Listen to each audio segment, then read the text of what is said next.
जो लिच्छवी गणराज्य के प्रसिद्ध राजा चेटक की पुत्री थी, जिनकी 7 पुत्रियों में से एक त्रिशला माता थी, भगवान महावीर की जननी। इस रिश्ते से चेलना भगवान महावीर की मौसी लगती थी।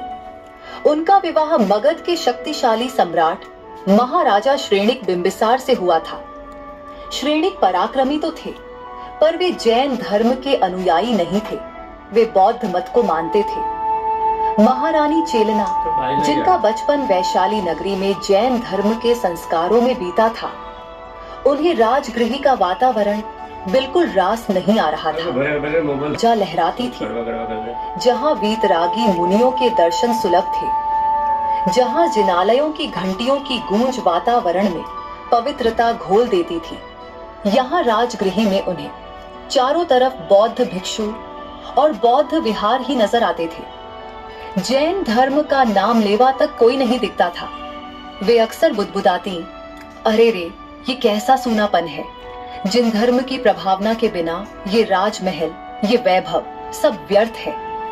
हे वीतरागी जिंदे, आपके दर्शन बिना मुझे कहीं चैन नहीं मिलता। उनकी आंखों के सामने हमेशा भगवान की वैराग्यमयी छवि ही तैरती रहती थी। एक दिन उनकी उदासी देखकर उनकी प्रिय सखी ने पूछा, तो चेलना ने अपने मन की व्यथा कह सुनाई। तभी उन्होंने अपने विश्वास पात्र बुद्धिमान राजकुमार अभय कुमार को बुलवाया। अभय कुमार महारानी चेलना के सगे पुत्र नहीं थे। वे राजा श्रेणिक की दूसरी रानी नंदा के पुत्र थे, लेकिन धर्म के प्रति गहरे लगाव और चेलना के निर्मल स्वभाव के कारण दोनों में माँ बेटे जैसा ही गहरा स्नेह था। अभय कुमार ने जब अपनी धर्म माता को इस तरह व्याकुल देखा तो वे भी चिंतित हो उठे।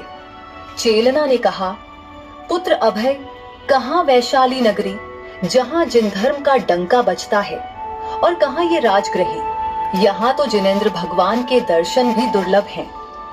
न कोई जिन मंदिर दिखता है, न कोई वीतरागी मुनिराज। हाय, मैं ऐसे धर्महीन स्थान में कैसे आ गई। अभय कुमार ने उन्हें सांत्वना देते हुए कहा, माता, आप सत्य कहती हैं। वो देश धन्य है जहाँ तीर्थंकर भगवान स्वयं विराजते हों। पर आप चिंता न करें, आपके पिता चेटक महाराज तो अपनी पुत्रियों का विवाह जैन धर्मी के सिवा किसी और से करते ही नहीं। चेलना ने दुख भरे स्वर में कहा, पिताजी को शायद अभी पता ही नहीं कि मैं कहाँ हूँ और किस हाल में हूँ, पर कोई बात नहीं। पिताजी ने बचपन में जो जिनेंद्र भक्ति और तत्व ज्ञान के संस्कार